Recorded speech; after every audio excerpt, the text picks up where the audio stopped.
Good morning, this is Paul Palmer. Today I'd like to talk about the reasons people struggle with key performance indicators. Now, I mentioned before, key performance indicators are a method for tracking how your business is performing. But also, once you've put them in place, you then use them to make decisions about your business. Now, many people do individual department performance measurements. Now, when you do that, you can find that the key performance indicators for your company are actually in conflict with each other. So, for example, if your manufacturing team is looking at reducing the number of deviations, they may stop tracking them, or they may find a way of dealing with them before they're actually implemented as deviations. Now, as a result, then the deviation numbers go down. So that's good from the key performance indicator perspective. But it could mean then that problems are not identified. Now, if the problems are not identified, the improvements are not made, and the product goes out the door, and potentially you get more customer complaints. So the quality team, of course, have a key performance indicator to reduce customer complaints. So the actual balance, as a result of reducing the deviations, you increase the number of customer complaints. So they work in conflict against each other. Now, when you work on your defining your key performance indicators for the company, you need to look at developing something called a balanced scorecard. Now, the balanced scorecard is a representation of the key performance indicators and the way that they actually interact with each other. You put them together on a single, often people use a single spreadsheet, but you can use a PowerPoint presentation, you can use a Word document.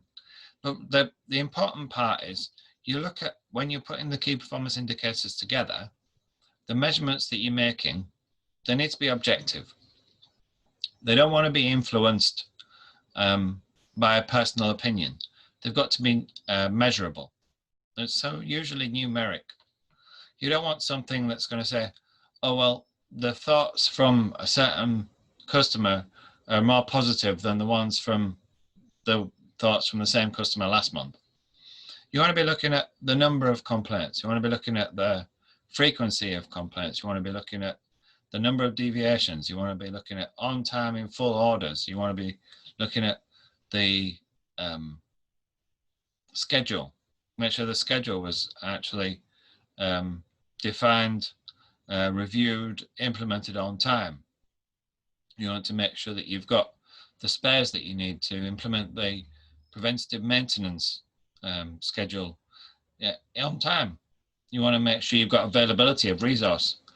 You want to make sure you've got the right level of resource, because if, for example, the HR team has a key performance indicator to recruit the right number of heads, but because they're recruiting the right number only, not of the right standard, they might look at bringing in people that are not necessarily 100% on spec.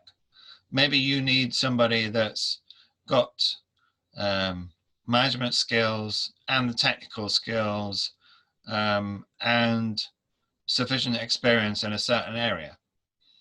But they can only find the ones with management skills and the experience, but lacking the technical skills that you need to actually run the business. But they don't have another choice.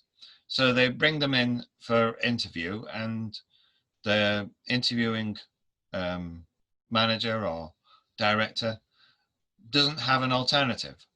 And because they're struggling with their department, they accept that the HR recruitment process has done everything it can, and they bring in somebody that's below the standard that they really need.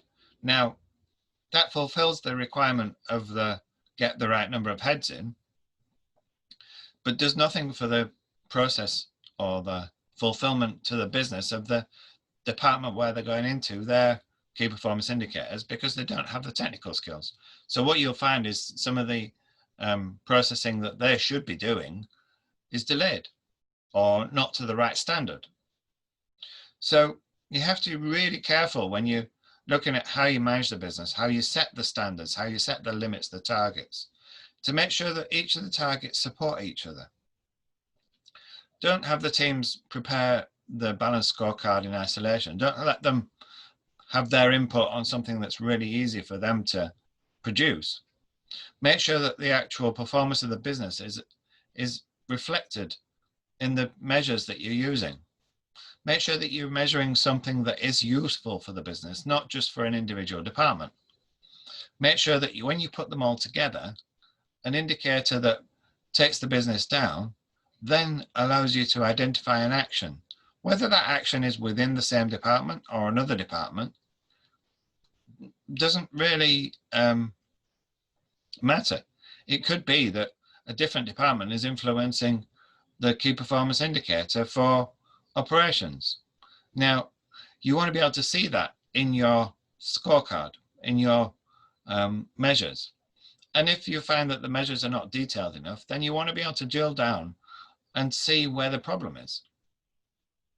So that's it for me for today. The key performance indicators, you have to be careful not to do them in isolation. Make sure you do them as a team and make sure they actually reflect performance of the business so that you can improve it. Okay, that's it, Paul Powell. Talk to you soon. Thanks. Bye-bye.